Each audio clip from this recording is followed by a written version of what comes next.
Hi ನಮಸ್ಕಾರ good morning. ಇವಾಗ ಬೆಳಿಗ್ಗೆ ಮಕ್ಕಳಿಗೆ ಲಂಚ್ ಬಾಕ್ಸ್ ರೆಡಿ ಮಾಡ್ತಾ ಇದ್ದೀನಿ. ಇವತ್ತು ಲಂಚ್ ಅಲ್ಲಿ ರೈಸ್ ಐಟಮ್ ಮಾಡು ಅಂತ ಹೇಳಿದ್ರು, ಸೊ ಹಾಗಾಗಿ ವೆಜಿಟೇಬಲ್ ಪಲಾವನ್ನ ಮಾಡಿದೆ. ಮತ್ತೆ ಇನ್ನ ಒಂದು ಕಡೆ ಇಲ್ಲಿ ಕಷಾಯನ ಮಾಡ್ತಾ ಇದ್ದೀನಿ. ಕಷಾಯ ಮಾಡೋದಕ್ಕೆ ಮೊದಲು ಪಾತ್ರೆಯಲ್ಲಿ ನೀರನ್ನ ಬಿಸಿಗೆ ಇಟ್ಕೊಂಡು ಅದಕ್ಕೆ ಸ್ವಲ್ಪ ತುಳಸಿ ಎಲೆ ಮತ್ತೆ ಸ್ವಲ್ಪ ಹಸಿ ಶುಂಠಿನ ತುರಿದ್ಬಿಟ್ಟು ಹಾಕೊಂಡಿದ್ದೀನಿ. ಸ್ವಲ್ಪ ಬ್ಲಾಕ್ ಪೇಪರ್ ಪೌಡರ್, ಜೀರಿಗೆ, ಓಂ ಕಾಳು ಅಂದ್ರೆ ಅಜವೈನು, ಅರಿಶಿನ, ಚಕ್ಕೆ, ಲವಂಗ, ಪಲಾವ್ ಎಲೆ ಇಷ್ಟು ಎಲ್ಲ ಹಾಕೊಂಡು ಚೆನ್ನಾಗಿ ಒಂದು 10 ನಿಮಿಷ ಇದನ್ನ ಕುದಿಸ್ಕೊಂಡ್ರೆ ಕಷಾಯ ರೆಡಿ ಆಗುತ್ತೆ. ಮಕ್ಕಳಿಗೆ ಏನಾದ್ರೂ ಜ್ವರ, ಶೀತ, ಕೆಮ್ಮ ಈ ತರ ಇದ್ರೆ ಬೇಗನೆ ಇದರಿಂದ ವಾಸಿ ಆಗುತ್ತೆ. ಸೊ ಬೆಳಿಗ್ಗೆ ತಿಂಡಿ ತಿನ್ನೋಕ್ಕಿಂತ ಮುಂಚೆ ಮಕ್ಕಳಿಗೆ ನಾನು ಅದನ್ನೇ ಒಂದು ಚಿಕ್ಕ ಕಾಫಿ ಲೋಟದಲ್ಲಿ ಒಂದು ಲೋಟನ ಕೊಟ್ಟು ತಿಂಡಿನ ಕೊಟ್ಟೆ.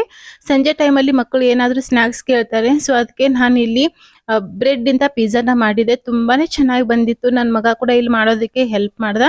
ಹಾಗೆ ಇದ್ರದ್ದು ಕಂಪ್ಲೀಟ್ ರೆಸಿಪಿ ನಾನು ನಂದು ಲಾಂಗ್ ವಿಡಿಯೋ ಅಲ್ಲಿ ಅಪ್ಲೋಡ್ ಮಾಡಿದ್ದೀನಿ. ಸೊ ಡಿಟೇಲ್ ಆಗಿ ನಿಮ್ಗೆ ಇದ್ರ ರೆಸಿಪಿ ಬೇಕಂದ್ರೆ ನೀವು ಅಲ್ಲಿ ನೋಡಬಹುದು. Thank you.